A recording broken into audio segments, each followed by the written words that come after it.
vous allez voir beaucoup de présentations à la fois techniques par les médecins, par les kinés, par les préparateurs pour essayer de vous donner en tout cas des pistes pour voir comment on peut signaler les premiers symptômes, éviter qu'on en arrive à des choses plus importantes sur le plan de leur santé.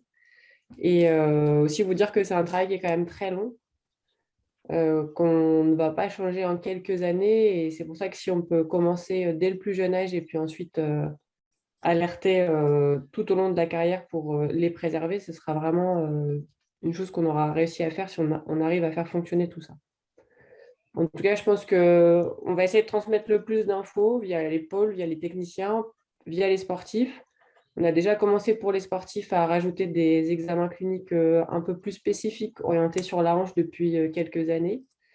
Et on essaye en tout cas de développer les connaissances et d'avancer là-dessus. Donc encore une fois, je remercie toutes les personnes qui vont participer aujourd'hui et qui vont nous aider là-dessus.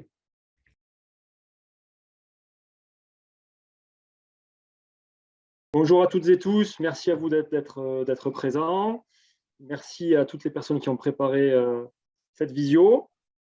Oui, ce que je voudrais rajouter, c'est qu'on n'est pas là en zéro de la prévention des pathologies de hanche, mais on doit passer une étape supérieure et cette visio a la vocation aussi à lancer une nouvelle étape. Je voudrais dire, bon, je pense que sur l'Olympiade précédente, il y a eu des investigations, il y a eu des études qui ont été faites pour bien identifier ce que c'était, d'où ça venait, etc. Et ça a été fait, bien fait. Mais il y a déjà eu de la production documentaire qui a été produite par des collègues, mais qui n'est pas assez connue à mon sens.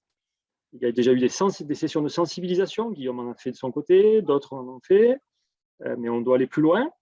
Et puis, on a déjà même des protocoles qui permettent de prévenir le conflit de hanche, voire de le traiter. Mais ça se passe surtout à l'INSEP, puisque c'est surtout à l'INSEP qu'on a eu des cas de joueurs de haut niveau qui ont eu des conflits. Donc, pour l'Olympiade à venir, et qui est même en cours, l'enjeu de cette Olympiade, et ça commence, pas aujourd'hui, ça a déjà commencé, mais c'est de l'opérationnaliser un petit peu plus, tout ce qu'on fait, y compris nos connaissances, de les déployer plus largement. Voilà, la visio, ça y participe, mais on doit aller encore plus loin. On doit intégrer ça dans la formation de nos éducateurs. C'est un enjeu de l'Olympiade très fort, très important, pour aller plus loin qu'une simple visio d'1 h 30 qui doit simplement vous donner envie d'aller plus loin et qui ne peut pas répondre à toutes les questions. Pour aller plus loin, qu'est-ce qu'on a décidé là tout de suite à court terme? C'est de nommer un chef de projet pathologie de hanche du pongiste. En l'occurrence, c'est David Johnson, que je remercie à nouveau. Et sa fonction, c'est de traiter le sujet de manière multidimensionnelle.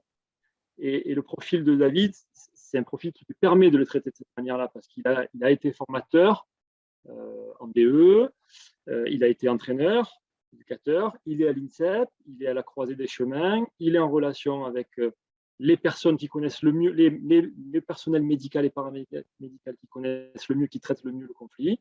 Voilà, donc ça c'est un premier point. Et donc c'est David qui a managé cette opération de visio là, qui est un début. Et puis le deuxième point sur lequel qui est un peu nouveau, c'est qu'on a intégré la prévention du conflit de hanche dans notre projet de performance fédérale d'Olympiade. Voilà, c'est pas neutre, c'est-à-dire le projet de performance fédérale, c'est le document cadre qui dit où on veut aller, quels sont nos objectifs pour nos meilleurs sportifs et pour nos équipes de France, jeunes et seniors. Et c'est un document qui dit comment on veut y aller. Et dans le comment, on a considéré que bien prévenir le conflit de hanche, c'était un moyen d'arriver et d'atteindre nos objectifs sportifs. Parce que quand vous verrez les chiffres tout à l'heure, 37% d'une population de vos meilleurs sportifs qui sont handicapés par ce conflit de hanche, vous perdez 37% de vos chances de médaille. Voilà. Et sans parler de ça, évidemment, en premier lieu, les aspects humains et les aspects humains, les aspects intégrité physique et morale du sportif. Voilà, j'avais 2 minutes, je pense que je les ai dépassées un tout petit peu. Je vous souhaite une très bonne visio à tous et toutes. Écoutez bien. Et si vous n'avez pas bien écouté, il y aura un replay. Donc, vous avez un joker. Bonne réunion. Merci Jean-Nicolas. Donc, l'objectif de cette intervention et l'idée de cette intervention, c'est d'abord, dans un premier temps et dans une grande première partie, c'est des informations un peu descendantes, donc des explications voilà, par rapport à ce conflit de hanches. Voilà. Et ensuite, vous aurez l'opportunité de pouvoir poser des questions. Voilà, donc vont donc intervenir sur cette visio ce soir nos 2 médecins référents INSEP et de table, donc Jean-Roch Aubry et Stéphanie Nguyen. Vous aurez aussi Didier Volstein, qui est notre kiné-ostéo et qui intervient en équipe de France et à l'INSEP. Étienne Fiard, kiné fédéral, qui travaille également à l'INSEP. Mathias Serrati, préparateur physique. Guillaume Simonin, manager détection. Et un témoignage de Tristan Flore également. Voilà, donc je vous souhaite une bonne visio et je vais laisser la parole à Jean-Roch qui est en binôme ce soir avec Didier et ils vont vous faire un partage d'écran.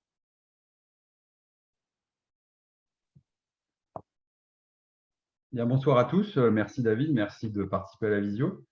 Alors, on va commencer par voilà, déjà le conflit fémoro-acétabulaire du pongiste. On va définir un petit peu ce que c'est que le conflit, parce que c'est des mots qui parlent peut-être pas encore à tout le monde. Donc, le conflit de hanche survient dans de nombreux sports, des sports de haut niveau, donc des sports avec des grandes amplitudes de hanche, des mouvements de flexion et de rotation, notamment de rotation interne. Donc, les sports les plus représentés, par exemple, pour la sphère nord-américaine, on a le hockey sur glace, qui est un sport qui a beaucoup de publications concernant le conflit de hanche. Par chez nous, en France, on a la danse. Les arts martiaux, il y a des grands mouvements d'amplitude, le karaté, le taekwondo, le football également. On en a dans d'autres sports pivots comme le handball et le basketball. L'athlétisme, l'équitation de manière un petit peu moindre. Parmi les joueurs connus par exemple, sur les sports de raquettes qui nous intéressent, notamment le tennis de table. Donc, là, Didier a mis la photo d'Andy Murray, qui est un des sportifs du Big Four de tennis, qui a été opéré, lui, d'un conflit de hanche il y a 2 ans. Donc, la définition du conflit. Alors, pour un conflit, il faut être deux. Il y a 2 structures qui vont entrer en ligne de compte, c'est-à-dire qu'il y a une partie, le col fémoral, donc la partie haute de la cuisse, de l'os de la cuisse, qui va rentrer en conflit avec l'os du bassin. Il y a 2 types. Donc là, sur cette diapo, on présente le conflit antérieur et le conflit postérieur. On va avoir des vidéos juste après qui sont un petit peu plus parlantes, puisque une image vaut 1000 mots, donc on aura davantage de façon de se projeter dans l'espace par rapport à ce type de pathologie. Donc, le conflit antérieur, on va le redécrire juste après. On va passer les vidéos, comme ça, ce sera un petit peu plus parlant, que je vais décrire en même temps. Donc là, c'est le conflit antérieur. Donc, on voit une hanche. Là, la boule, c'est la tête du fémur. Ce qu'on voit en rouge, là, qui se forme, ça s'appelle un bump. C'est une ossification anormale et acquise du col fémoral qui perd sa sphéricité. Et lors des mouvements de flexion, qu'on voit ici, là où la hanche se fléchit sur le bassin, on voit que ça vient taper contre une structure un petit peu comme une petite lèvre là au-dessus de l'os qui s'appelle le labrum. Et donc, ça vient abîmer cette partie-là et ça abîme également la plaque sous-chondrale qui est la partie blanche qu'on voit qui entoure un petit peu le col fémoral. C'est la tête du fémur, pardon. Et donc, petit à petit, cela se désinsère et ça abîme cette partie labrale. Et ça donne des lésions qui sont plutôt antérieures et supérieures, avec le cartilage qui s'abîme, ce qu'on voit en rouge là sur la vidéo. Donc ça, c'est pour le conflit antérieur. On passe au conflit postérieur. Donc le principe est un petit peu le même. On a un bassin cette fois-ci, un os du bassin qui est très recouvrant et donc qui va gêner en fait la rotation du fémur. Donc là, on voit et ça piège en fait le col fémoral. Et en fait, cette fois-ci, le labrum qu'on voit là, donc la petite partie blanche là, tout en bas à droite, qui va être écrasée par le col du fémur. Et donc, avec les mouvements répétés, cet écrasement s'intensifie, le cartilage en dessous et l'os souffrent. Et après, avec un effet de levier, on va avoir des lésions qui vont se former plutôt à l'arrière aussi, donc non seulement à l'avant avec l'écrasement de cet os qui peut se fracturer, et à l'arrière avec des lésions sur le cartilage. Donc, on voit que c'est un peu différent du mécanisme précédent. On peut avoir donc la coexistence de ces deux phénomènes pour le conflit de hanche. Donc, on peut avoir justement la tenaille qu'on vient de voir là sur les vidéos et la came fémorale. La came fémorale, c'est la malformation osseuse que l'on trouve au niveau du col du fémur. Ces deux-là peuvent coexister. Il peut y avoir également des malformations innées de hanche, c'est-à-dire qu'on a depuis la naissance, qui peuvent se retrouver dans le cadre des conflits, qui peuvent se mélanger avec la came fémorale ou la pince. Donc, tout peut exister, tout peut se mélanger. Je passe la parole à Didier pour les résultats épidémiologiques que l'INSEP. Bonjour, alors je vais vous faire un petit état des lieux du pôle de l'INSEP depuis 4 ans. On a effectué des tests sur tous les athlètes et on a retrouvé sur 77% des athlètes au moins un signe de conflit de hanche. Alors vous avez sur votre droite la latéralité des athlètes. Sur la partie gauche en rouge, vous avez le côté du conflit. Alors tout ce qui est en rouge sont des conflits qui ont été avérés sur le plan radiologique. Il y a notamment un côté orangé où là, il y a un athlète qui a aussi un problème à gauche. Et on n'a retrouvé aucune cohérence au niveau de la latéralité et le côté du conflit. Actuellement, ça ne touche que les garçons au niveau du pôle de l'INSEP et plutôt les athlètes qui avaient des raideurs musculaires. Nous avons actuellement 3 athlètes qui ont subi des arthroscopies. Alors, je vous invite à regarder quand même les âges. Alors, l'arthroscopie, c'est une intervention chirurgicale. On effectue 3 petits trous et le chirurgien, avec des caméras et puis du matériel, vient restructurer la hanche. Ce n'est pas une opération anodine. Donc, nous avons Tristan qui a été quand même opéré 2 fois, une fois de la partie antérieure, une fois de la partie postérieure. Jules et Enzo, qui est le plus ancien. Et nous avons 2 athlètes qui ont été opérés de prothèse totale de hanche. Alors, Quentin et Joé, à 21 ans et 23 ans. Donc, lui, il a le côté droit et le côté gauche. Je vais laisser la parole à Étienne, qui va vous donner en fait les résultats de recherche sur les anciens dossiers de l'INSEP. Oui, alors merci Didier. Je reprends un tout petit peu la notion épidémiologique pour faire un détail un tout petit peu plus précis sur les chiffres qu'on a sur des données un peu antérieures. Donc ça fait référence à une étude qui a été faite en début d'année dernière et qui a repris l'ensemble des dossiers depuis 2013. Donc en fait, en relation avec les chiffres que Didier vous a montré tout à l'heure, on a repris tous ces dossiers, ce qui a à peu près représenté 49 joueurs depuis 2013, répartis sur 29 garçons et 20 filles. Et on a regardé un peu sur l'ensemble de cet effectif les différentes zones de souffrance au niveau de la hanche et les différents liens avec les différents signes aussi de conflit de hanche. Ce qu'on peut déjà dans un premier temps retrouver, c'est que dans la région inguinale, qui est donc la région de la hanche, la région de l'aine, on retrouve que notre effectif d'environ 50 joueurs, sur ces 50 joueurs, on a plus de la moitié qui ont présenté des douleurs au niveau de la hanche dans cette région inguinale. Et comme Didier vous le disait, on a une majorité de ces joueurs qui sont, c'est représenté principalement chez les garçons, donc vous le voyez, 76% de sujets masculins pour 24% de filles. Cette étude aussi a repris juste l'effectif 2020-2021 pour avoir des valeurs un peu plus récentes. Donc là, on a un effectif qui est un peu moins important. On n'a que 29 joueurs sur le pôle, répartis sur 19 garçons, 19 filles. On retrouve globalement des proportions un peu similaires, avec cette fois-ci donc 36% de douleur au niveau de la hanche et toujours répartis majoritairement chez les garçons à 81%. Voilà, on peut passer sur la diapo suivante. Donc cette fois-ci, on a regardé principalement les lésions ou les douleurs qui étaient localisées au niveau des adducteurs parce qu'on a une forte corrélation entre ces muscles et la région de la hanche. Donc la plupart des joueurs qui ont souffert ou qui souffrent de la hanche ont par le passé ou encore actuellement souvent des douleurs ou des lésions au niveau de cette zone musculaire. Et on retrouve effectivement que la zone des adducteurs est touchée au moins par des douleurs sur plus de 59% de la proportion de ces joueurs depuis depuis 2013, avec toujours une forte proportion chez les sujets masculins, à base de 72% contre 28% de filles. Donc, on a toujours les mêmes proportions, hein. C'est toujours plus de 2 tiers chez les garçons pour un petit tiers chez les filles. Et sur les effectifs 2020-2021, les mêmes proportions, avec plus de 64% de la population donc, récente, avec ces fameuses douleurs ou lésions au niveau des adducteurs, avec toujours principalement les garçons touchés. Donc là, on a regardé sur cette fois-ci la proportion de conflits de hanches. Donc ça, ça fait référence aux imageries, aux différents examens que les joueurs ont pu passer, que ce soit des IRM ou des arthroscanners qui ont pu mettre en évidence de manière imagérique le conflit de hanche. On retrouve 37% de notre population depuis 2013 qui présente des signes de conflit de hanche à l'imagerie, avec près de 90% de ces sujets qui sont masculins. Voilà. Quasiment que des garçons. Et sur l'effectif actuel, on a vraiment une proportion exactement similaire à 38%, avec 91% de garçons. Donc, si on regarde maintenant l'évolution depuis 2013 du conflit de hanche, de ces signes de conflit de hanche, on voit que sur 2012-2013, on avait une faible proportion de notre population qui était touchée. Et puis, ces proportions vont monter pour atteindre vers 2016, après la dernière Olympiade, le seuil des 30%, et ça va stagner et augmenter encore progressivement jusqu'à ces fameux 37-38%.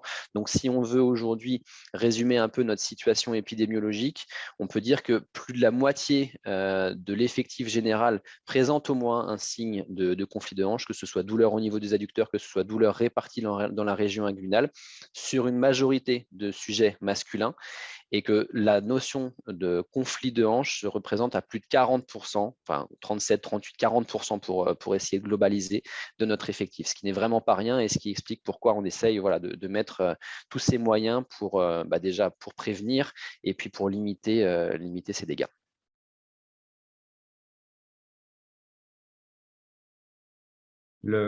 Pour revenir au traitement du conflit, donc c'est-à-dire qu'une fois que Étienne vous parlait des symptômes, là, des douleurs de hanche, ça faut savoir que c'est quand même un syndrome pubien douloureux, donc il est l'équivalent d'une pubalgie, hein, ça pourrait être rangé dans les pubalgies qu'on connaît dans d'autres sports, qui sont bien connus par exemple chez le foot, mais qu'on voit dans de nombreux sports. Les traitements classiques qu'on a, ça va de manière graduelle. On commence par des anti-inflammatoires non stéroïdiens, il y a un protocole de rééducation. Si ces premières lignes de traitement ne fonctionnent pas, on passe ensuite à des infiltrations qui sont intra-articulaires. On couple également avec un protocole de rééducation. Malgré tout, si on n'a toujours pas de résultat, on passe à ce que vous expliquiez tout à l'heure, c'est-à-dire une chirurgie sous arthroscopie où on va travailler l'articulation, enfin retravailler l'articulation de sorte qu'elle soit fonctionnelle et qu'elle faire disparaître les structures anatomiques qui créent les lésions. Donc, plus le protocole de kiné, évidemment, par la suite. Et pour finir, la dernière option thérapeutique, la dernière chance, c'est une fois que l'articulation est très abîmée, on a la prothèse de hanche, donc remplacement prothétique de l'articulation, où on va remplacer carrément la partie fémorale et la partie du bassin qui sont lésées. Donc pour un exemple, pour rester dans les vidéos, pour vous montrer un petit peu ce que c'est que la régularisation de la came fémorale qu'on va être sur. Donc, c'est la partie anatomique qui est en bosse, là, qui modifie la sphérisité du col fémoral et qui vient, je vous le rappelle, donc abîmer le labrum là devant. Donc, ça, c'est pour le rappel de la lésion. Donc, ça, c'est une lésion acquise, hein, ça s'acquiert au cours de la croissance osseuse. Donc, c'est pendant l'adolescence. Donc, on voit la lésion là avec on va très bien voir là, la désinsertion. Voilà. On voit que la partie de labrum qui est l'équivalent d'un ménisque en fait de la hanche.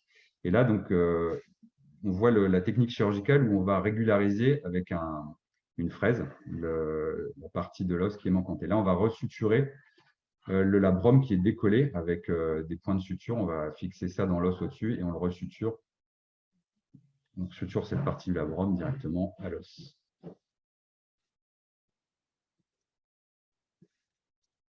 Voilà, donc là, on voit qu'une fois que le traitement a été réglé, il y a moins de points de contact et donc on fait disparaître le conflit. Les principales causes du conflit de hanche. Alors là, on va commencer par la cause du sol de revêtement. Et là, je vais laisser la parole à Stéphanie qui a eu une expérience au sein de l'INSEP. Il y a une étude qui a été menée sur le le laboratoire, avec le laboratoire de l'ENSAM. Donc Stéphanie, si tu es parmi nous. Oui, oui, bonsoir à tous, vous m'entendez? Oui. C'est bon? Oui, donc voilà, c'était alors une petite étude, hein. Vous voyez que ça avait concerné que 8 garçons du pôle INSEP. Néanmoins, on avait mobilisé, déjà, on les avait fait venir sur le laboratoire des arts et métiers. Et ça avait mobilisé l'énergie de pas mal de monde pour pouvoir organiser tout ça. De façon en fait à tester l'hypothèse de est-ce que le nouveau sol utilisé pour l'entraînement et pour les compétitions, le Taraflex, entraînait plus de contraintes au niveau de la hanche par rapport au parquet, puisque on est bien forcé de constater que oui, avant, ça existait déjà, les conflits de hanche, ça existait déjà, les prothèses de hanche chez les pongistes, mais ça arrivé quand même en post-carrière. Et là, ce qu'on constate, c'est qu'on doit poser ces prothèses de plus en plus tôt. Donc, voilà, premier facteur de risque, est-ce que ce n'est pas à cause de ce sol? Donc, il y avait eu des thèses, vous voyez sur l'image de gauche, là, ça reproduisait le sol parquet. Et ensuite, on faisait passer les mêmes gestes sportifs, donc il y avait des revers, des coups droits et des pivots sur Taraflex. Et vous voyez qu'en équipant les jeunes de marqueurs et en faisant une analyse biomécanique, en fait, on pouvait avoir, grâce à des recueils de plateformes de force, on pouvait regarder les contraintes que ça donnait sur les différentes articulations et en particulier sur la hanche. Donc, petite étude, mais qui n'avait vraiment montré aucune tendance, aucun signe en faveur d'un groupe ou de l'autre. C'est-à-dire que vraiment, il n'y avait aucune différence qui se dégageait en fonction des mesures qui étaient faites sur le parquet ou sur le Taraflex. Donc, ça ne nous a pas encouragé à pousser plus loin et à recruter encore plus de sujets pour tester cette hypothèse. Clairement, les chercheurs de l'ENSAM nous ont dit que, voilà, selon eux, il n'y avait pas vraiment de différence entre les deux sols. Ce qui avait pu ressortir quand même de cette observation, c'est que vous voyez en bas à droite l'utilisation de l'EOS. Donc, c'est-à-dire qu'avec les marqueurs qu'on avait posés pour réaliser les gestes, ensuite, les sportifs allaient passer un EOS. Donc, c'est un système qui nous permet d'avoir une radio 3D en fait, du squelette. Et ce qu'on avait pu voir, c'est que les sportifs les plus douloureux, les plus symptomatiques, donc parmi les sportifs, il n'y avait pas de sujet porteur de prothèses, mais parmi eux, il y en avait qui commençaient déjà à se plaindre de la hanche. Et bien, parmi eux, il y avait déjà une perte de sphéricité de la tête fémorale qui avait été observée. Donc voilà, cette étude préliminaire montrait plutôt des anomalies morphologiques chez les sportifs qui étaient les plus symptomatiques. Donc, à voir en fait si à cet âge-là, bien qu'ils étaient jeunes, vous voyez, entre 17 et 27 ans, à cet âge-là, ils avaient déjà en fait des remaniements de leur tête fémorale qui pouvaient peut-être expliquer les douleurs. Alors, pour revenir au conflit, donc les différentes choses qui mènent à un conflit, donc on a vu tout à l'heure les malformations, donc cette modification de la sphérisité du col fémoral. Il y avait l'autre particularité anatomique, c'était l'aspect trop recouvrant du bassin. Ça, c'est ce qu'on voit sur les coxométries. C'est l'analyse, on mesure les différents angles au niveau entre le bassin et la tête fémorale. Je vous parlais tout à l'heure des anomalies morphologiques, donc on appelle les dysplasies. Ce sont des malformations de la hanche qui sont innées, qu'on a depuis la naissance.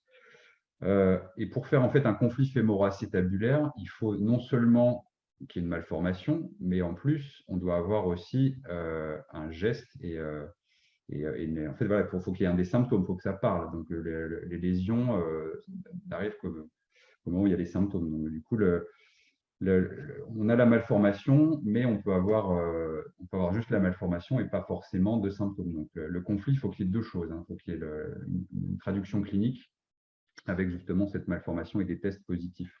Alors, dans les lésions, on peut avoir des hanches qui sont déjà abîmées par d'autres pathologies qu'on a mises en bas à gauche. Ça peut être une inflammation, une infection de la hanche quand on est enfant, plus précocement, des traumatismes de la vie de tous les jours, du travail, l'hérédité avec des parents, des grands-parents qui vont avoir des hanches arthrosiques de manière assez jeune, mais rarement à des âges quand même où on le trouve sur les pathologies de conflit mécanique du sportif. Donc l'évolution, comme on disait, c'est la coxarthrose précoce. Donc précoce, ça signifie chez des sujets jeunes. Donc sujet jeune, on entend initialement en dessous de 45 ans, parce que l'âge moyen des prothèses en France, c'est 70 ans pour une prothèse de hanche. Et là, on est amené à poser des prothèses sur des âges qui sont quand même très, très jeunes. Là-dedans, dans la balance, il y a le potentiel de hanche qui intervient, c'est-à-dire quelle capacité on va pouvoir endurer certains mouvements, certains sports, certaines contraintes. Et après, la pratique sportive a un impact évidemment là-dessus également. Donc, si on revient à cette diapo-là est un petit peu synthétique, mais en gros, c'est pour dire qu'on peut avoir par exemple la came fémorale et des anomalies de l'examen clinique sans pour autant qu'on ait forcément de lésions majeures, et ce qui peut ne pas empêcher certains sportifs de continuer leur carrière et de réussir. Néanmoins, quand on arrive dans les lésions, quand les lésions s'installent, les lésions cartilageuses, les lésions labrales qu'on voyait tout à l'heure sur les vidéos, on rentre dans un espèce de cercle vicieux où ça devient assez difficile, avec les traitements se mettent en place, ça devient assez difficile si la charge mécanique est toujours importante d'empêcher l'évolution vers l'arthrose, la coxarthrose. Voilà. Là, je laisse la parole à Didier pour la suite sur le cartilage de croissance et les mouvements associés. Alors, en fait, il y a beaucoup d'études qui ont été faites dans d'autres disciplines, notamment le football et le hockey. Alors, on n'en parle pas du tout parce que les sportifs, en fait, sont problématiques après leur carrière. Donc, c'est des phénomènes dont on ne parle pas, mais ce sont des sportifs à qui on pose des prothèses entre 35 et 40 ans, mais leur carrière est déjà terminée. Alors, les études ont montré qu'au moment de la puberté, entre 11 ans et 14 ans, là où il y a un changement morphologique extrêmement important et que le cartilage de croissance ne sont pas encore soudés, si vous associez à cette période importante des mouvements répétitifs, ce qui est le cas au niveau du tennis de table, puisqu'à l'entraînement, on peut être à plus de 4000 coups, si on associe une charge de travail élevée, c'est-à-dire un temps important au niveau de la table. Alors nous, on a retrouvé des jeunes enfants de 10 ans avec un taux horaire de plus de 12 heures par semaine de tennis effectif, ce qui est quand même beaucoup. Et si vous associez ça à une grosse flexion de hanche associée à des rotations, alors il y a des études qui ont été faites que cette association de flexion et rotation de hanche augmentait les contraintes au niveau de la coxo-fémorale, au niveau de la hanche. Si vous additionnez toutes ces contraintes associées à une FIS non fermée, c'est-à-dire un cartilage de croissance non soudé, cela peut provoquer des adaptations morphologiques de la hanche qui sont asymptomatiques au début, sans symptômes. Ouais, image précédente. Les signes pathologiques du conflit de hanche, en fait, arrivent 6 à 12 ans après, donc c'est sollicitations effectuées sur le cartilage de croissance de l'enfant. Alors, il est dommage de voir nos jeunes gagner des médailles pour les voir partir, pour les voir en senior parfois vivre un véritable calvaire quand le diagnostic de conflit de hanche est posé. Le retour après une intervention chirurgicale est extrêmement dur, après presque une année d'arrêt. Alors, je crois qu'il est important de respecter un équilibre chez nos jeunes athlètes entre 11 ans et 14 ans, entre le travail en dehors de la table et le travail sur la table. Je vais laisser la parole à Mathias qui a présenté un travail qu'il a effectué, qui est le parcours vers la haute performance. ouvrage disponible au niveau de la fédération. Bonsoir à tous. Oui, alors pour ma part, je vais aborder l'organisation du travail physique du jeune pongiste avec comme enjeu principal le développement harmonieux, tout en respectant les besoins de la discipline. Donc ça, je pense que c'est quelque chose que tout le monde recherche. Bien évidemment, c'est une stratégie, comme l'a dit Didier, qu'on a essayé de présenter au travers du parcours vers la haute performance et qui s'inscrit pleinement dans la prévention des conflits de hanches. Pour cela, on a élaboré ce canevas qui est d'abord là pour orienter, pour donner des repères. Ce ne sont pas des recettes. Il se veut d'être adaptable, malléable, en fonction de vos publics et de vos ressources. Donc voilà, c'est davantage un indicateur que des prescriptions. Parce que on sait très bien, les contextes et les possibilités d'encadrement sont différentes, voilà, suivant le lieu et les ressources qu'on a. Donc en premier lieu, je dirais que l'objectif de développement physique doit être prophylactique. Le travail doit avoir pour but le maintien de l'intégrité physique sur le long terme. Et ce n'est pas quelque chose en fait qui s'oppose avec l'objectif de performance, mais c'est davantage un fil rouge qu'il ne faut pas perdre. Voilà. Une fois qu'on a dit ça, je pense que sur ce qu'on a voulu mettre en avant, il y a deux thématiques qui ressortent de notre stratégie, qui est 1, la gestion de la charge de travail, et 2, l'organisation des contenus d'encadrement physique. Concernant la charge de travail, lorsque dans la diapo qui est présentée, j'évoque le fait que 50% du temps doit être consacré au développement des ressources physiques, j'y intègre le travail d'activation et de récupération sous toutes leurs formes. Et ce sont des secteurs d'encadrement qui sont déjà mis en place dans vos structures, bien évidemment, parce qu'ils sont indispensables pour toute pratique de haut niveau ou sur le chemin vers la haute performance. Et si on regarde bien, rien que l'échauffement et la récupération, qui encadrent les séances techniques, ils représentent entre 15 et 25% du temps total de travail d'un sportif. Si on y ajoute un travail physique orienté, on se rapproche doucement d'un ratio équilibré entre le travail technique et le travail physique. La question qui se pose ensuite, c'est quels contenus sont mis en place pour prévenir et compenser. Et la difficulté en tennis de table, c'est qu'avec ce public, donc les 11-14 ans, on a une caractéristique qui leur est propre, c'est que ce sont des jeunes qui ont des capacités énergétiques, une caisse qui est équivalente, comparable à celle d'un adulte entraîné. Et à côté de ça, ils ont un système, comme le disaient Jean-Roch et Didier, un système musculo-squelettique qui, lui, est encore très immature. Différentes parties du corps qui croissent à des rythmes différents. On connaît tous les problèmes qui arrivent à cet âge-là, enfin les principes d'évolution et de développement qui impactent. Un contrôle incomplet des mouvements des hanches, des épaules, de l'axe vertébral aussi.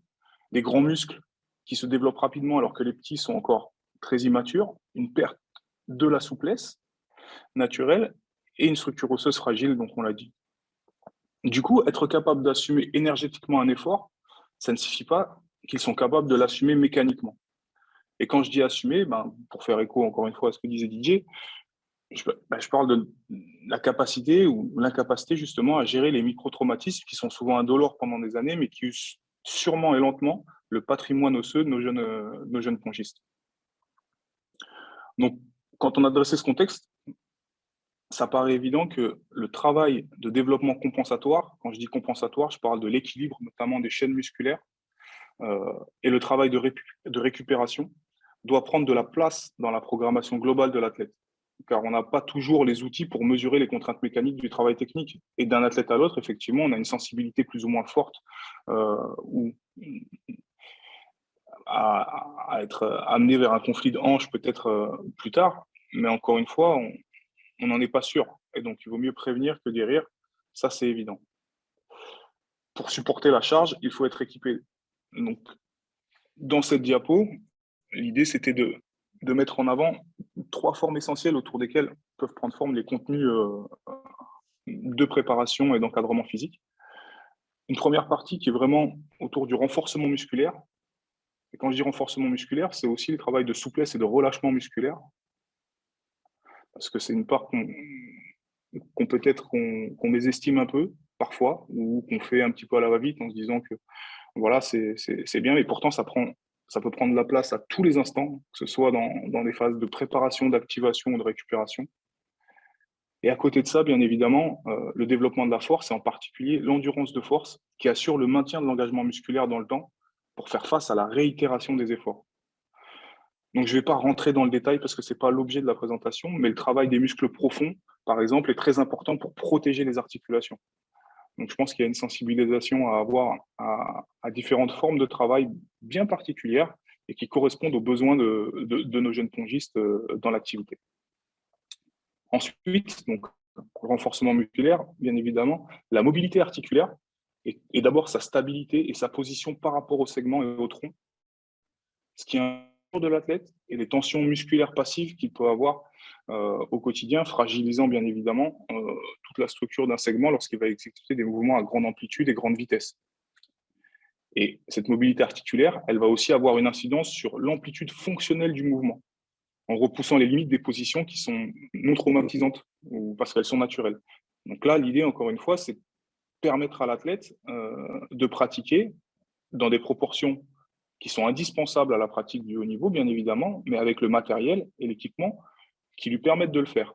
D'où l'idée de rationaliser les proportions de travail physique et technique dans la mesure du possible et notre capacité à le faire avec les ressources que l'on a. Dernier point, et pas le moindre, pour moi peut-être un point central, le contrôle moteur. Si on a une influence en particulier sur de jeunes athlètes, et en particulier à cet âge-là, c'est sur l'évolution de la motricité de nos jeunes pongistes. On est dans une phase qui s'appelle l'âge d'or des apprentissages, pendant laquelle il est important d'acquérir des capacités coordinatives et qui, de toute manière, si elles ne sont pas travaillées à ce moment-là, elles auront beaucoup de mal à émerger par la suite. Et pour nos pongistes, en respectant bien évidemment les besoins de la discipline, on parlera de la coordination de déplacement, très atypique en tennis de table, où il y a très peu d'actions cycliques et beaucoup de bondissements et de déplacements latéraux qui ne sont pas naturels pour un être humain. Je parle notamment des déplacements latéraux et donc auxquels il faut se préparer spécifiquement.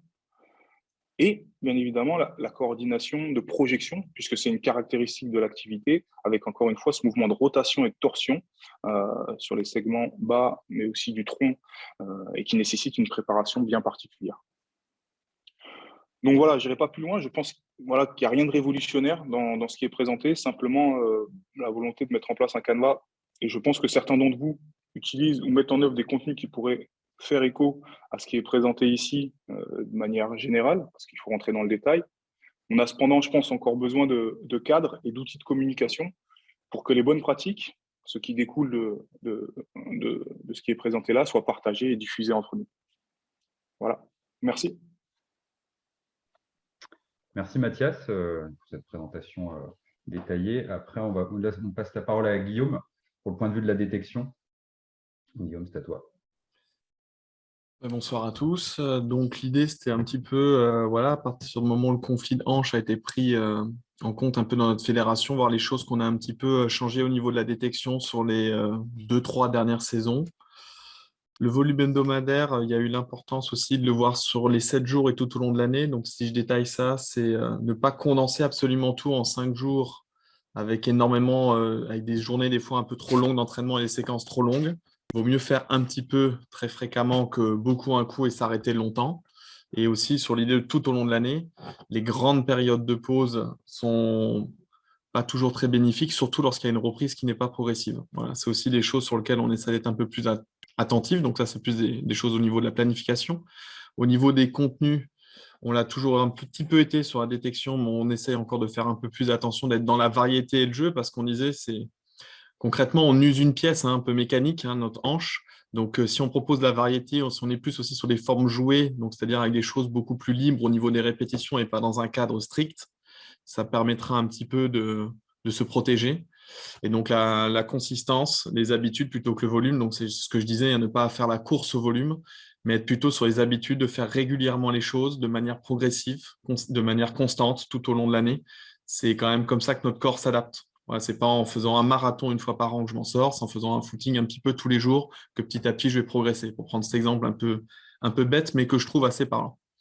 Donc, sur l'évolution du programme physique qui est recommandé, là, j'ai juste mis le petit zoom, mais voilà, sur une partie de la hanche qui, au début, n'existait que sur la partie étirement. On est maintenant, petit à petit, il manque encore 2-3 petites choses sur les rotations internes un petit peu et externes à équilibrer. Mais voilà, on propose déjà un petit peu des choses au niveau du renforcement et de la mobilisation. Voilà, ce qui nous paraît important. Un petit peu, on a mis ce focus-là qui n'existait pas il y a 2-3 ans. Et après, sur les choses qu'on voit venir, on a déjà commencé un meilleur suivi médical. Voilà, le bilan ostéo maintenant intègre un petit peu tous ces petits tests au niveau de la hanche.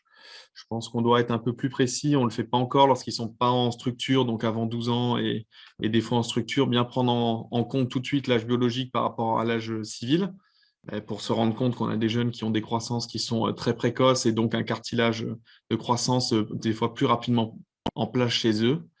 Et après, les petites formations pratiques pour les entraîneurs de Pôle Espoir. Aujourd'hui, je pense que c'est une des premières pierres et c'est quelque chose vers quoi on va aller.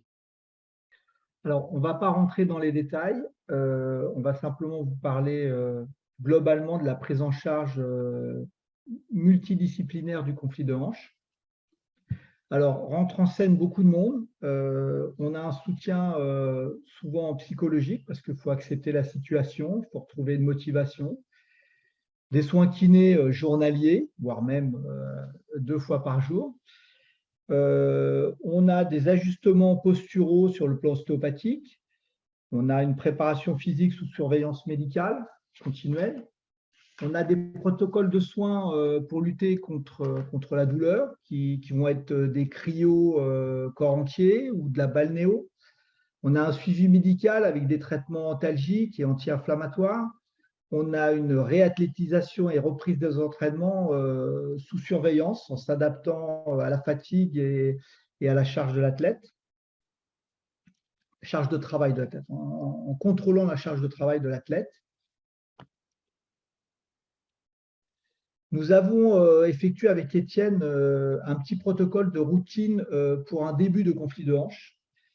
Avec, c'est pareil, je ne vais pas rentrer dans les détails, c'est quelque chose qui est accessible au niveau de la fédération, avec un travail de mobilité au niveau des hanches, un travail actif et passif. Il est extrêmement important de ne pas perdre de rotation interne de hanche. Si vous n'avez pas 30 degrés de rotation interne de hanche, votre hanche va vraiment souffrir. On a proposé des décoaptations de hanches grâce à des élastiques dans différentes positions. Un travail musculaire, alors bien sûr des étirements des chaînes antérieures, postérieures, par des postures, type posture de Mézières, je suppose que les préparateurs physiques connaissent. Un travail du transverse, Mathias en a parlé, les muscles profonds, ils sont extrêmement importants. On sait que le transverse, dès qu'il y a une pathologie de hanche ou une pubalgie, c'est un muscle qui stabilise le bassin et qui a un retard de contraction quand ces pathologies-là existent. Alors, on a proposé aussi un protocole de Pau Toronto qui est en fait un travail de posture avec un maintien de rétroversion du bassin. C'est un travail qui s'effectue très fréquemment sur les pubalgies, mais qui est très, très intéressant au niveau des hanches, puisque la rétroversion du bassin ouvre la partie antérieure au niveau de la hanche et donc libère un petit peu le conflit de hanche. On a proposé un renforcement musculaire aussi un petit peu spécifique, des muscles qui recentrent un petit peu la hanche, c'est-à-dire on a privilégié les abducteurs, les rotateurs externes et les extenseurs de hanche en travail concentrique et les adducteurs en travail excentrique. Et je termine par le shorty strap qu'on a proposé au niveau des athlètes, qui est en fait un short avec des bandes élastiques qui aide et protège un petit peu les adducteurs et sollicite un petit peu les abducteurs. En fait, c'est ce que nous cherchons, puisque en sollicitant les abducteurs, on ressent un petit peu la hanche. Ça nous a permis sur les jeunes athlètes de bien améliorer les douleurs, et c'est quelque chose qu'ils peuvent porter pendant l'entraînement ou carrément en dehors de l'entraînement. Alors, je vous invite à écouter le podcast de 2 athlètes, de Marcos Madrid et Andrea Landrieux, qui ont en fait fait une interview de leurs 3 copains opérés de la hanche. Alors, c'est quelque chose, moi, j'ai trouvé extrêmement intéressant d'avoir le ressenti des athlètes afin d'améliorer leur prise en charge. Je vais laisser la parole à David, qui va, je pense, nous présenter Tristan, qui va nous donner un ressenti de ces opérations. Oui, Tristan, c'est bon? C'est bon. Tu m'entends? Ouais, nickel. Ben, merci d'être là, Tristan.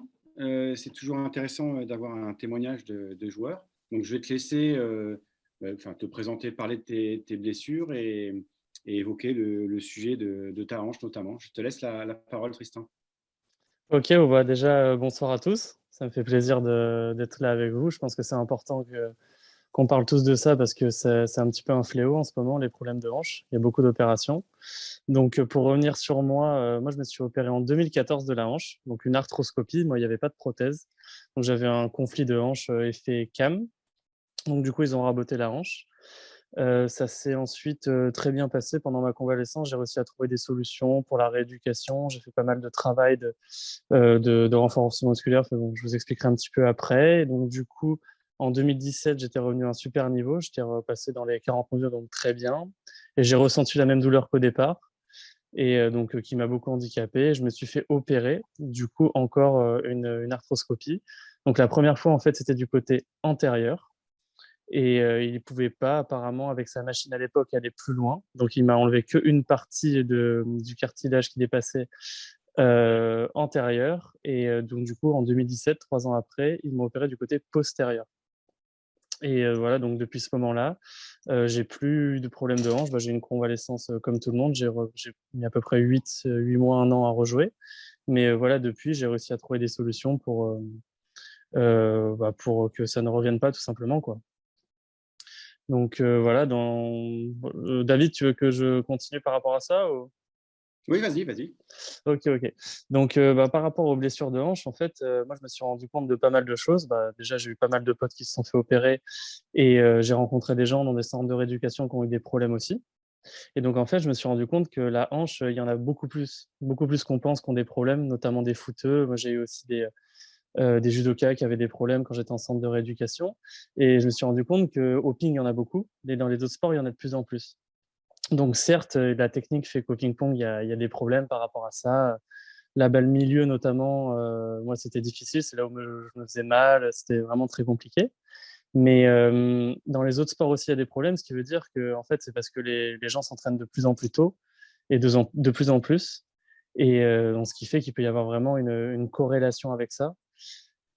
Donc énorme. Et par exemple, moi, en ce moment, quand je suis à la rééducation, ils se sont rendus compte de ça, la réathlétisation, pardon, et on fait tous les matins, par exemple, un échauffement des moyens fessiers et un peu des adducteurs pour vraiment essayer qu'il n'y ait pas de déséquilibre entre les muscles qui entourent la hanche, quoi. Et donc tout le monde est conscient de ça. Et donc voilà, je voulais juste justifier qu'il y avait vraiment pas qu'au ping-pong qu'il y avait des problèmes. Et moi, où j'ai commencé à avoir des soucis, j'ai ressenti énormément, c'était après les longs voyages en avion. Donc c'est là où je me suis rendu compte que j'avais des douleurs, mais vu que j'étais un des premiers à avoir les douleurs, bah du coup c'était un peu compliqué. Je me suis fait opérer assez vite en fait. On n'a pas trouvé vraiment de solution pour parer à ça. Et par contre, après la première opération, notamment avec Didier, on a trouvé pas mal de paramètres pour anticiper la douleur. On s'est vraiment rendu compte que le fait d'avoir mal, c'était déjà trop tard. Et en fait, parce qu'en fait, c'est trop tard dans le sens où j'ai mal et j'ai pas le temps de régler la cause de la douleur. Je peux juste faire du froid, des choses comme ça. Ça va me faire une semaine arrêter. Mais au final, la cause, c'est, oui, il y a un problème de hanche, certes, mais la cause principale, c'est qu'il y a la rotation interne en permanence quand elle était inférieure à un certain degré, je me souviens plus. Forcément, une semaine après, j'allais avoir une douleur. Quand on faisait un test de force, de différence entre les adducteurs et les abducteurs, dès qu'il y avait beaucoup de différence, une semaine, 2 semaines après. Et donc, on s'est rendu compte qu'il y avait un vrai problème par rapport à ça. Mais c'est un vrai problème, et aussi, je pouvais le prévenir. C'est-à-dire que le fait d'éviter de faire des exercices au quotidien pouvait faire qu'il y avait plus de différence entre les muscles et qu'il y avait aussi une bonne rotation interne, notamment. Et donc ça, c'était vraiment un capteur très important pour moi. Avec Didier, on le faisait toutes les semaines. Je pouvais voir vraiment au fur et à mesure des mois comment ça évoluait, etc. Des fois, il fallait que j'en fasse un peu plus, des fois un peu moins. Mais voilà, il y avait vraiment une routine que j'avais instaurée au quotidien qui m'a permis de plus avoir de douleur après, quoi. Donc, ce qui est important, je pense, à retenir là-dedans, c'est que, par exemple, quelqu'un comme Bastien Rambert, qui avait des problèmes, lui, il avait un peu les mêmes douleurs que moi à un moment, je me souviens. Je ne sais plus si c'est la jambe gauche ou la jambe droite. D'ailleurs, on n'a pas réussi à faire de lien entre le bras qui joue et la jambe qui a mal. C'est un peu aléatoire pour l'instant. Mais lui, par exemple, il avait des douleurs. Il a passé des examens, c'était moins prononcé que moi, donc c'était moins abîmé. Mais en fait, lui, en faisant pas mal d'exercices, il a réussi vraiment à ne pas se faire opérer du tout et aujourd'hui, à ne pas avoir de douleur.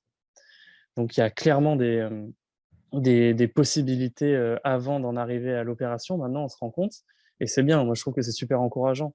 Par exemple, à l'époque, on était arrivé à un moment où on était beaucoup blessé à l'épaule. Je me souviens qu'on avait beaucoup de tendinite, etc. Il y avait des solutions, certes, comme la hanche, à essayer de faire des infiltrations, essayer de parer la douleur. Donc, il y avait des anti-inflammatoires, il y avait de la kiné aussi pour vraiment pour atténuer les douleurs le plus possible. Mais en fait, ce qui nous a tous vachement aidés, c'est qu'on a fait des travails à l'élastique et à l'échauffement à l'épaule. Et ça, c'était vraiment primordial. C'est-à-dire que depuis ça, là, OK, Andrea Landrieux et Alex Robineau, ils se sont fait opérer, mais pas pour les mêmes raisons. Voilà, ils avaient des vrais soucis. Mais tous les problèmes tendineux, tous les problèmes par rapport à ça, il y a un énorme travail de prophylaxie à faire, je pense, à l'échauffement ou après, mais je pense que l'échauffement, c'est plus simple de le faire comme ça. Mais pour moi, c'est encourageant. C'est encourageant parce qu'on se rend compte aussi, que ce soit à la réathlétisation, donc voilà, dans tous les sports où ils font énormément de travail de prophylaxie par rapport à ça pour prévenir les blessures. Et aussi, moi, quand je regarde dans les salles d'échauffement des Pro Tours, on voit des mecs comme Ovcharov faire énormément d'élastique. Les Japonais en font aussi énormément. Les Chinois, maintenant, ils ont des préparateurs physiques qui sont ils sont pas très souvent chinois maintenant, ils viennent souvent d'écoles en Europe qui travaillent énormément sur ce genre de choses. Même ils ont des solutions, moi je connais pas très bien, mais par rapport au dos, c'est un peu pareil. C'est des exercices un peu musculaires. Même le yoga, apparemment, ça aide beaucoup parce que ça garde de bonnes amplitudes en permanence et ça empêche les raideurs. Donc à long terme, comme ça, c'est vraiment possible, je pense, de prévenir ce genre de blessure en tout cas. Parce que c'est quand on a mal, pour moi, il faut pas se dire quand j'ai mal, j'arrête. Déjà, c'est mauvais. Moi, les fois où j'avais mal à la hanche, au final, le fait d'arrêter en reprenant, ok, j'avais plus d'inflammation, mais mes muscles, ils étaient moins toniques qu'avant. Et le fait qu'ils soient moins toniques, forcément, ça force un peu plus sur l'articulation après. Donc, c'est un effet boule de neige et au final, on a quand même mal. Donc, voilà, je pense que moi, ce que j'en retiens, c'est que les routines au quotidien peuvent être vraiment primordiales pour pas se blesser, quoi. Et moi, dans mon parcours, où je sens où je me suis le plus entraîné, c'était quand j'étais le plus jeune. Et peut-être qu'à ce moment-là, voilà, on est le cartilage, en tout cas, il y a pas mal d'études un peu qui sortent là-dessus, qui montrent que le cartilage, certains endroits, c'est où il est moins bien formé. Et donc forcément, si on s'entraîne beaucoup, si on ajoute en plus à l'entraînement de la course, etc., et que en plus, moi, quand j'étais jeune, je faisais pas assez attention à mon corps, j'avais du mal à, que ce soit les étirements, que ce soit les routines, le prophylaxie, je sais pas si j'étais plus ou moins bien sensibilisé à ça, mais en tout cas, j'avais du mal à le faire. Et donc, je pense que si les jeunes actuellement, ils pouvaient juste retenir ça, ça pourrait, je pense, sauver énormément de choses en tout cas, le maximum de blessures. Oui, je voulais juste rajouter quelque chose que j'ai oublié de vous dire. Moi, la solution que j'avais trouvée, donc comme je vous disais, le fait de se reposer complètement, c'était pas très bon. De mon point de vue, ça m'a jamais vraiment aidé de faire comme ça. Et ce qui m'a beaucoup aidé, par exemple, moi souvent on s'entraînait du lundi au vendredi après-midi. Et le samedi matin, ça m'arrivait de m'entraîner. Mais moi, ce que j'avais trouvé vraiment de mieux, plutôt que s'entraîner 2 fois par jour à chaque fois, ce qui était d'étaler l'entraînement au maximum. J'ai trouvé ça vraiment, ça m'a beaucoup aidé, moi, de m'entraîner, par exemple, je sais pas, une fois le vendredi, une fois le samedi ou pas, et une fois le dimanche. Donc, sans forcément que ce soit les charges de travail les plus énormes. Mais je trouve que la régularité dans l'entraînement, ça me permettait de beaucoup mieux me sentir le lundi matin, musculairement, même au niveau des rotations, etc. Parce que voilà, je me sentais pas un peu dans un fauteuil roulant à jouer et c'était un peu rouillé au niveau de la hanche. Donc voilà, c'était juste pour vous rajouter ça. Donc, le message fort là qu'on vient d'entendre, puis qui a été développé là, au long de ce diaporama, c'est que la charge de travail à la table peut être adaptée en fonction des âges des pongistes. Et la routine d'hygiène de hanche doit être maintenue tout au long de la jeune et de la carrière après une fois en senior. Donc, c'est un petit message fort sous forme d'image pour retenir l'info et le message.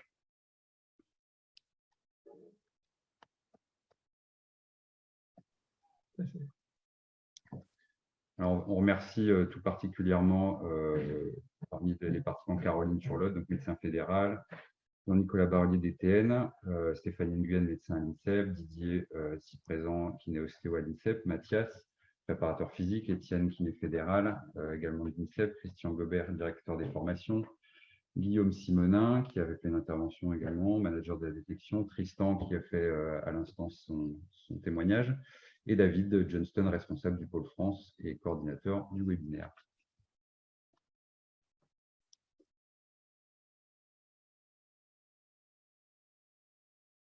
Moi, je veux bien prendre la parole là, pour confirmer les dires de Tristan. On a d'autres athlètes qui ont donc des problèmes de hanche. C'est sûr que quand on étale l'entraînement sur 7 jours, ça va beaucoup mieux. Et on s'est aperçu en tout cas que quand ils arrêtaient, la reprise était toujours compliquée. Donc l'arrêt complet, c'est vraiment pas positif, quoi. Donc ça, c'est vraiment des choses qu'on a énormément remarquées.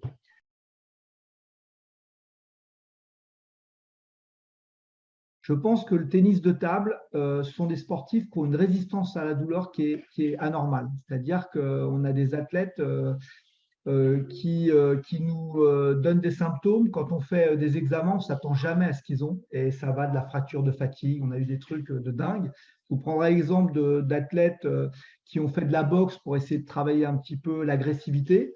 Ils sont sortis d'une séance de boxe avec des douleurs au niveau de la main. Ça les empêchait de rien faire. À un moment, on a quand même passé des radios et il y avait deux fissures au niveau deux athlètes avaient une fissure au niveau de la main. Donc en fait, il faut savoir que vous avez entre les mains, je pense, des athlètes qui sont extrêmement résistants à la douleur. Et c'est sûrement sur peut-être le mode énergétique, le mode de déplacement, les micro-sauts, les micro-traumatismes qu'ils subissent leur donnent un potentiel anormalement élevé. Donc Nicolas Ciodo, je travaille sur le pôle sport en Bretagne. En fait, je vais essayer d'être assez court. Déjà, je voulais remercier déjà David pour l'initiative parce que je trouvais ça intéressant de faire participer les entraîneurs des pôles. Merci aussi aux intervenants médicaux parce que j'ai trouvé ça hyper accessible. Et voilà, ça me parle bien. En fait, ma première partie, c'est une curiosité très personnelle. J'aurais souhaité savoir si, dans les analyses que vous avez pu faire, dans les études que vous avez pu faire, est-ce que vous avez réussi ou est-ce que vous êtes en capacité d'analyser en fait les structures individuelles de chaque individu. Je m'explique vite fait. Je voulais savoir si, de manière très simple, vous étiez capable en capacité de savoir parmi ceux qui ont eu des blessures assez graves, savoir si il y avait plus de gens qui étaient associés, dissociés, des structures verticales, horizontales. Vous avez parlé tout à l'heure de chaînes antérieures et de chaînes postérieures. Donc ça, c'est relié aussi, par exemple, par rapport à un certain type de marche. Et je voulais savoir si vous aviez regroupé, parmi toutes les analyses que vous aviez pu faire, si vous aviez pu en fait pousser un petit peu plus en détail les structures en fait individuelles, personnelles. Et la dernière partie, et puis après je me tais, je pense que c'est plus aussi, moi je vous rejoins de toute façon sur le volume et la précocité. J'ai jamais été un adepte de ça. Voilà, donc je voulais savoir en fait si derrière tout ça, il y aurait une formation qui serait proposée, des formations qui pourraient être proposées aux entraîneurs sur, je pense par exemple, je ne sais pas si vous avez entendu parler, mais par exemple sous forme d'apprentissage différentiel. Vous parliez tout à l'heure de répétition. Il y a des méthodes d'enseignement, il y a des méthodes pédagogiques, notamment l'apprentissage différentiel, qui permettent en fait justement de casser ce côté très biomécanique et très répétitif de notre activité.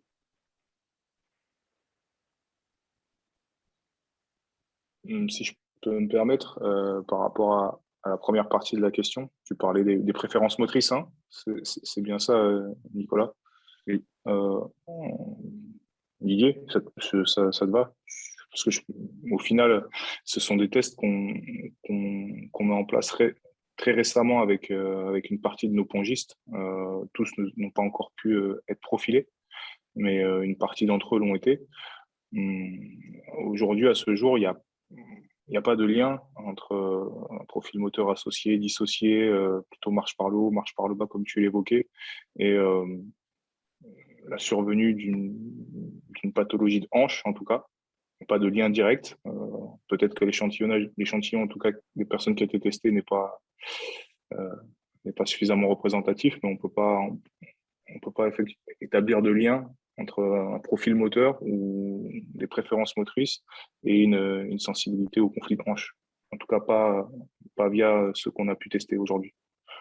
Maintenant, c'est quelque chose qu'on fait parce que, pour rebondir sur ce que tu dis, je pense que la connaissance des préférences motrices d'un athlète permet d'éviter les écueils dans les choix d'encadrement, que ce soit technique, physique, dans les méthodes d'enseignement, d'apprentissage. Donc, ça fait partie des solutions, en tout cas aussi, cette connaissance-là des athlètes fines sur comment développer leur apprentissage moteur en lien avec leur conscience de leur corps et comment ils utilisent leur corps.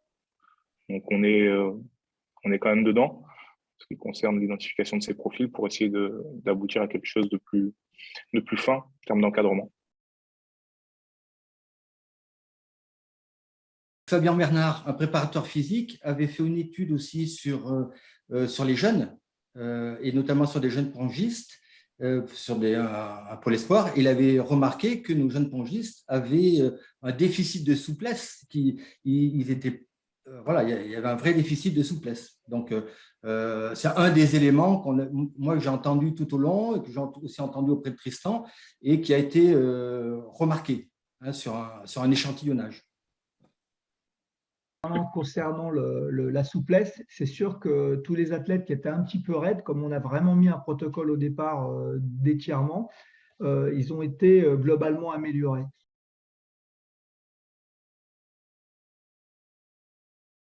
En ce qui concerne les origines du conflit de hanche, en fait, ça serait intéressant on n'a peut-être pas assez communiqué avec les athlètes par rapport à leur technique, leurs points forts, leurs points faibles. Et je pense que Tristan, il a sûrement des idées de l'origine du conflit de hanche, parce que ce qui est très bizarre, c'est qu'on a souvent un conflit de hanche des deux côtés, c'est souvent bilatéral, et dans 90% des cas, il y a un seul côté qui fait mal. Donc, pourquoi il y a un côté? Ça, c'est compliqué. Après, quand la hanche, elle part en inflammation, ça va très, très vite et on est vite embêté.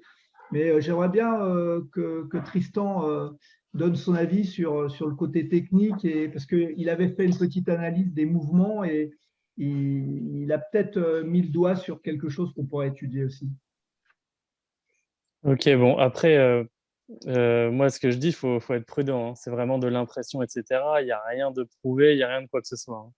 Mais juste quand on regarde un peu sur les athlètes qui se sont fait opérer, par exemple, des gens qui se sont fait mal du même côté que le bras joue.